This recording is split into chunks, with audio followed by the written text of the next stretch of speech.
Оюларны сага ким чийип берет же өзүң чыйсың? Өзүм чием. Кыйын жерлерине апам чийип берет кээде кыйналып калсам. Аны Азыркы сайып аткан саймаңды ким чийди эле? муну өзүм чийгем. Эмне менен чийесиң чийгенде? Бездеменин бетине. Биринчи бор менен чийип алып туруп, кийин анын үстүнөн бастырып коем. Өчпөс замазка менен. Ал өзү илгертен эле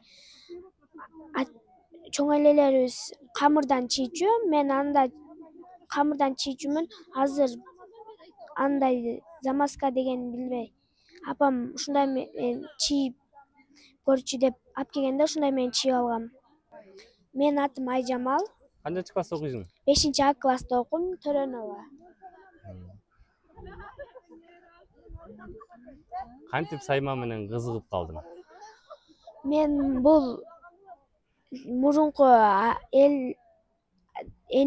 тайнемдер, ненемдер ушундай саймалар тигип илип коет, мамамдар. Ошол жака барганда кызыгып кантип тигет, апаман сурайм. Апам өзүнүн мурунку тиккендерин көрсөтүп, мага ушундай тигилет деп үйрөткөн. Азыр сен эмненин саймасын сайып атасың? Азыр мен чынчырча сайма сайып атам.